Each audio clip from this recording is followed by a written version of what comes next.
contraire, ce voile-là, que je défends, c'est un voile qui affirme le genre féminin dans le but de mieux affirmer le genre masculin. C'est-à-dire de réaffirmer les hommes dans leur virilité et dans leur position. C'est un monde qui se reconstruit dans ces termes-là. C'est comme ça. Et je le défends. Et donc, ce monde-là, tel qu'il se reconstruit à partir d'abord d'un socle qui a été détruit, donc qui se reconstruit et qui se reconstruit de manière qui se croit authentique. Parce que quand il se reconstruit en disant ça a toujours été comme ça depuis l'époque du prophète, moi je sais que c'est pas vrai. C'est une inauthenticité. C'est une reconstruction qui se fait dans le rapport à l'Occident. Donc, je dis juste que donc, les nouveaux rapports sont de type profondément hétérosexiste, mais c'est une résistance dans un environnement qui, lui, attaque ce modèle. C'est compliqué tout ça. Donc, on a des formes fragiles, d'un point de vue décolonial, à préserver. On a des formes fragiles à préserver dans un environnement très hostile. Par conséquent, ce modèle-là, il est pas violemment homophobe. Pas violemment. Il est beaucoup moins homophobe que le sont Civitas et les autres. C'est-à-dire qu'il n'y a pas de politisation de l'homophobie dans les quartiers. De l'homophobie au sens où on va se mobiliser, on va aller militer, on va faire des trucs, etc., etc. Non. Ça reste soft. C'est pas une... Tu vas répondre à Auréa si tu veux après. Il y a quand même eu, quand il y a eu cette affaire Quatennens, il y a eu des réactions à gauche de femmes, comme Obono par exemple, qui ont essayé de mettre en avant l'aspect systémique, les conditions matérielles, enfin tout ce qui fait que les violences sexistes et sexuelles fonctionnent. Et il y a un certain nombre de féministes qui lui ont dit arrête de dire ça, c'est une excuse, c'est une échappatoire, on ne peut pas dire ça, ce qui nous intéresse, nous, c'est le Quatennens et c'est pas le reste. Honnêtement, je ne sais pas de quoi tu parles. Donc je parle en fait de ces réactions qu'il y a eu, de vouloir absolument savoir comment on va traiter ce cas-là, mais sans accepter même qu'il y ait une parole à gauche qui élargisse le truc, tout simplement, comme on fait à gauche, quoi. Tout simplement, en disant, c'est pas que le cas Quatennens, parce qu'effectivement, comme disait Auréa, la violence dans les groupes, c'est partout, en fait. Alors là, on est sur les violences sexistes et sexuelles. Pourquoi pas demain les animaux? Pourquoi pas demain, on va virer un député parce qu'il a maltraité son chien? Voilà, je compare pas une femme à un chien. Voilà, tu es pour. Donc tu viens de le dire. Tu viens de dire si demain, on découvre que David Guiraud, par exemple, maltraite son chien, voilà, tu vas dire, on doit virer David Guiraud de l'Assemblée nationale. Franchement, pourquoi pas? Et on va résoudre tout ça, mais d'ailleurs on va résoudre tout ça surtout pour qu'il y en ait qui souffrent moins, quoi. Bien sûr, mais après son bouquin s'appelle La domination masculine.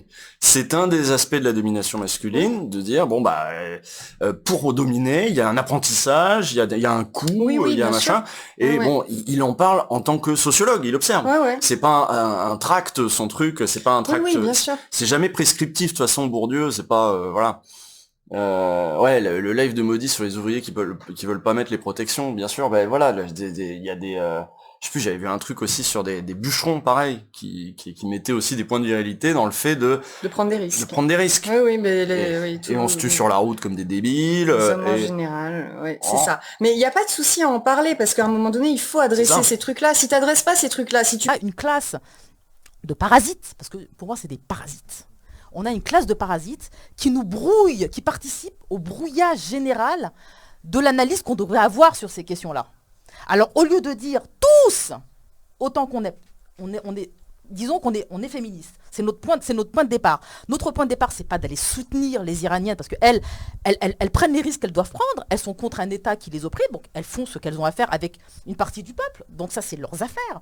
C'est leurs affaires de la même manière que les gilets jaunes, c'est nos affaires. Je veux dire, nous, j'avais écrit il y a longtemps un texte qui s'appelait les féministes blanches et le privilège de la solidarité. Pourquoi c'est à nous d'être solidaires?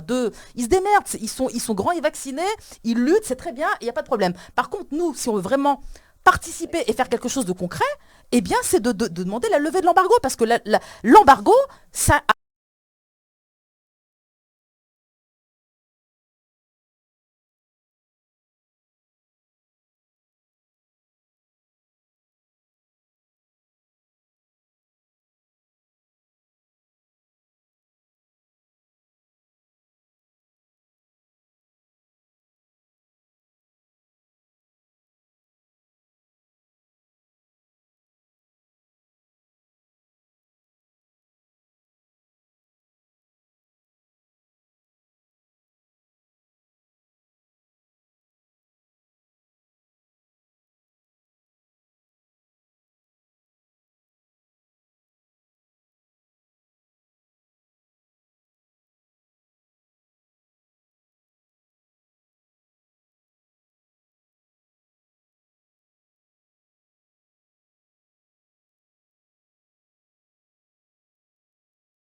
das ist im Kern die Frage, ob es also eine spezifisch weibliche Emanzipation gibt. Würde ich sagen, gibt es nicht. Die Emanzipation, die Unterdrückung der Frauen hat etwas zu tun mit der Unterdrückung des Proletariats. Also habe ich Kolumnen geschrieben, sozusagen im Interesse der Emanzipation des Proletariats.